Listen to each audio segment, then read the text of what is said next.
Patient is case 4. It's a 72-year-old female with a diagnosis of diabetes and has a history of obesity at 428 pounds. She is hearing impaired, but is able to kind of read lips a little bit. She has some noteworthy things about her movement that has been documented already. Is she has trouble walking, maybe some difficulty with rugs and trying to negotiate her stairs. She's currently in a sniff trying to get back home, but she needs min assist for a lot of transfers and mobility. And so she's hypertensive, her respiratory rate's kind of high, maybe minimal, some vascular involvement in the feet because there's minimal pulse detected on the dorsum. And then there's some ankle weakness and instability there. Maybe not instability, just weakness. And then there's no sensation in the feet.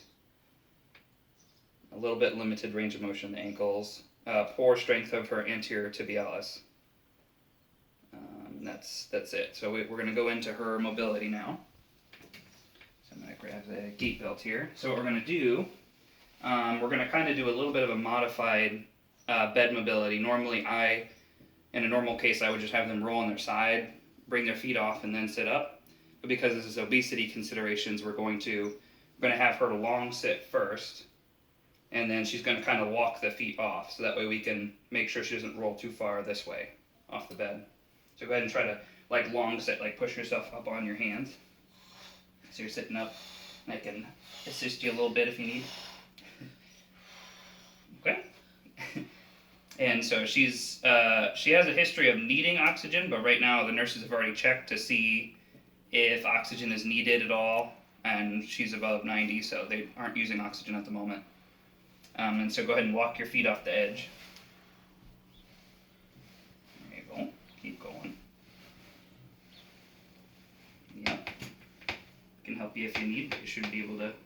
Bed mobility said it was doable.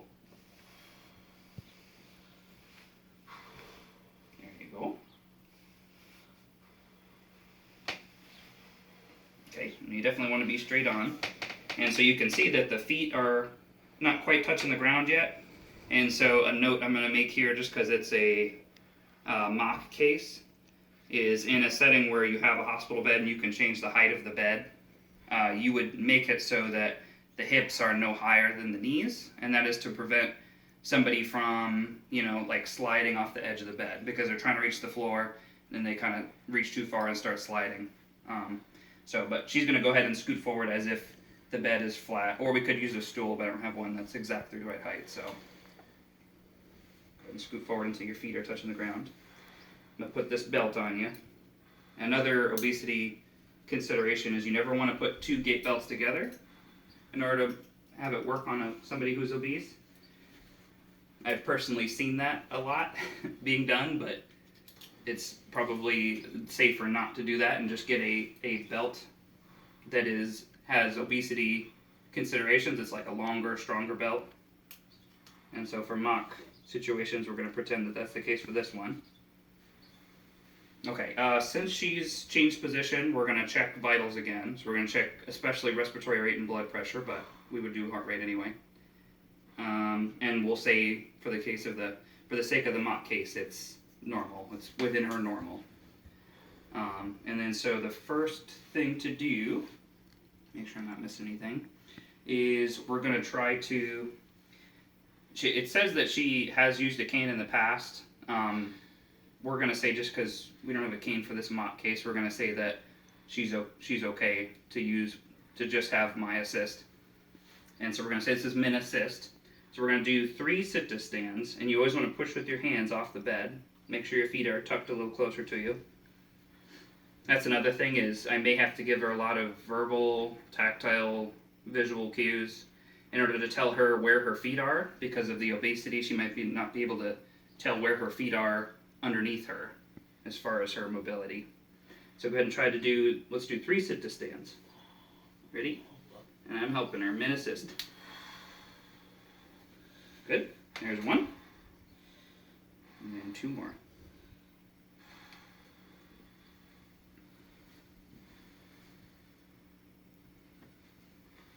And so the purpose of this is to see if she has the functional capacity to be able to do a stand pivot safely with just me. That is what the case said, is it said that min assist with one is what the transfers have been, but good to do this just to be safe. Alright, and have a seat.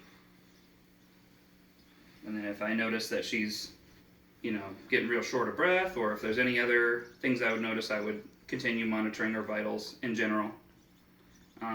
The next thing would be she's going to try to lift 1 foot at a time. We'll do it in standing. We're going to march 1 foot off the ground each time in standing. You ready? I got her steadying. There you go. Got it.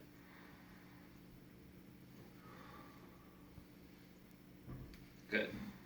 And then before you sit, we'll just get the third part of the test out of the way.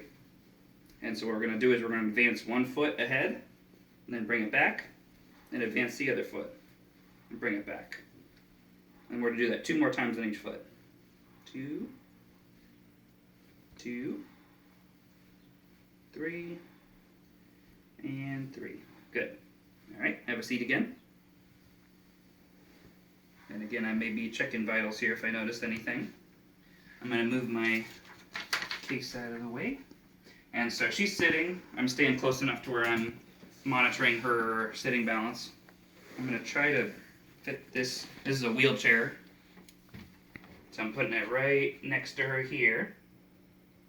And I'm going to lock the brakes that a wheelchair would normally have. And then so what we're going to do, on the count of 3, we're going to do the full stand pivot. We're going to stand together. And I may have to give her some verbal cues with moving her feet so that she gets to the chair. And of course the wheelchair has arm rests here that she would reach for, but there's no arm rests on this chair, so. Ready? There we go. You're gonna kinda, do 1 step at a time here. And I'm watching how she's weight shifting to see if when she weight shifts on each foot, if it's in a good position, because she may not be able to know the position of her ankles. And go ahead and grab your arm rests and have a seat. There you go. That's all we needed to do for this checkoff.